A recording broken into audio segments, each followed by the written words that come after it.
Сонот не смее да умре.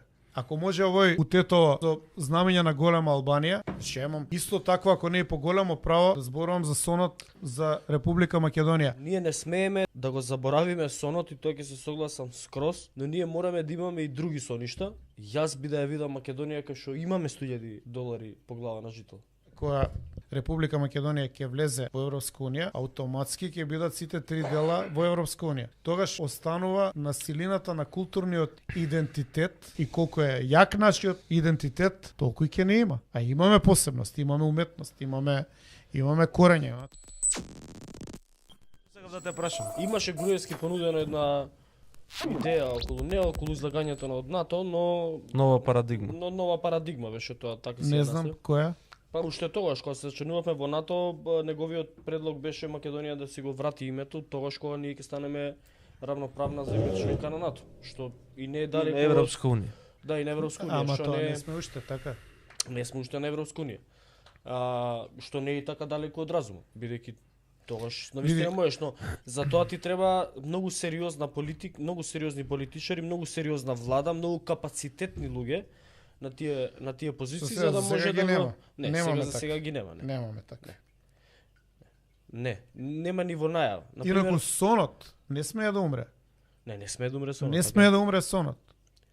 Никој не може на мене, ако може овој утето со знамења на голема Албанија, ќе имам исто такво, ако не и поголемо право да зборувам за сонот за Република Македонија. Ама мора да бидеме објективни, никој не ни е крив. Сами сме си криви. Сами сме си криви. Види. Сами сме си криви. Ние во 2001 да интервениравме во Рачиново како што требаше. Наместо да донесат таму автобуси и да ги одвезат. Друга ќе беше приказната. Имаше обструкција од министерот за одбрана Бучковски. Значи, внатре во македонската влада имаше обструкции. И не во владата, и туку и кај председателот. Солана дојде, да, и таму. Значи, Солана дојде и рече решите го проблемот. Македонија имаше, да. Немавме капацитет да го решиме. Имаше да го реши проблемот и да заврши приказката. Немавме капацитет. И Солана отиде од Скопје во Телавив, отиде во Израел беше. Тоа Наталија подобро го знае, бидејќи баш тој период беше и одговорна за соработка со меѓународните со странските служби, условно кажано. Така да од тој аспект можеби она подобро би објаснил.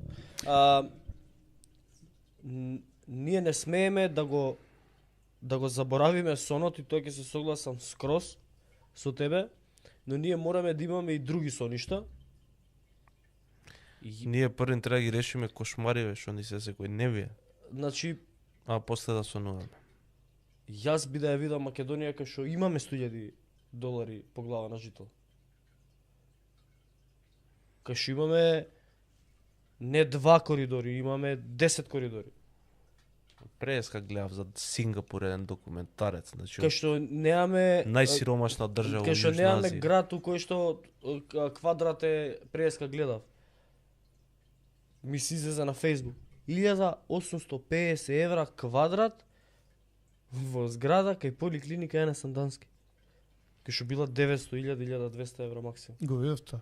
Ама тоа 1800, тоа е затоа што не се дозволува град во. Да, ама тоа да не беше резултат на недостиг на понуда, ќе беше супер. Камо среќа на сите да ни вреди више толку имат. Па ти не е тоа будалштина. 100.000 евра, 40 квадрати стан, па го гледав тоа. А преска ти покажав у Норвешка, у Шведска, у Данска, у Португалија, у Италија имаш куќи за 100.000 евра.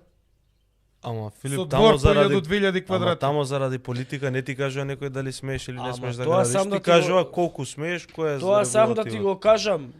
У Норвешка, у Данска, у кај да е. Тоа што вика Милош, ти таму нема ќе го донесеме дупот или не го носиме дупот затоа што така сакал христијан или не келтаче. Има утврдени правила, утврдени точки и дупот се носи. И крај на приказката, затоа што дуп не се носи за не знам кого.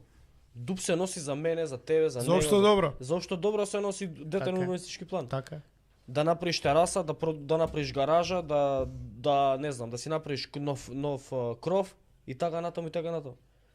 И се заради некоја будала која што не земала бајадера, разбираш, ние мораме да излеземе од таа од оваа ситуација у која што сме.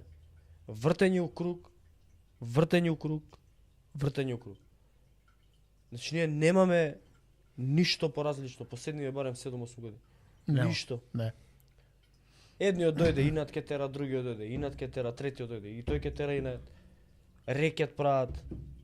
Тоа е проблемот. Ама за Тоа нив мора да кога реши. станува збор си се договараат многу лесно.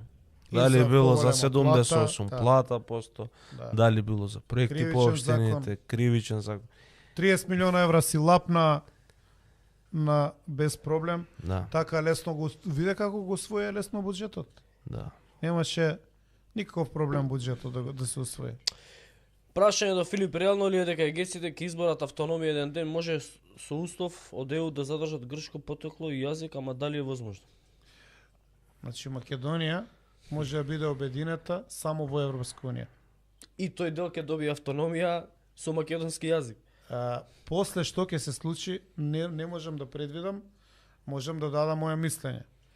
Кога нашата држава, Македонија, Република Македонија ќе влезе во Европска унија, автоматски ќе бидат сите три дела во Европска унија. Тогаш останува на силината на културниот идентитет, бидејќи нели Европа е збир на различни култури. Така, кога ќе се обединиш во една унија, ти имаш што е? Не, све е окей. Значи, кога влегуваш во една таква заедница, Европа е посебно фокусирана на културните идентитети, на слободата на изразување на својата културна посебност. Во една таква ситуација, ние ќе имаме она што и тука јас многу последно време се мислам и многу и ја искористив и во Cyber команда таа мислата на Гоце Делчев. Каде што просто не ми е јасно дали станува збор за некоја чудесна визија што он ја имал, која искажал мислата дека светот го разбира како поле за културен надпревар. Практично Македонија ќе влезе во зенитот на таа мисла на Гоце, кој ќе влезе во Европска унија. Бидејќи тука ќе нема непријателство, луѓето ќе бидат скроз слободни да се движат, Македонија со сите три дела од пред 1913 ќе биде дел од Европска унија и сега Гркот е грк, македонецот е македонец, бугаринот е бугарин. Секој може вака да седне, овој да рецитира поезија, овој да има театарска представа. Тука веќе посебноста на културниот идентитет ќе доминира. И колку е јак нашиот идентитет, толку и ќе не има. А имаме посебност, имаме уметност, имаме корење, имаме традиција.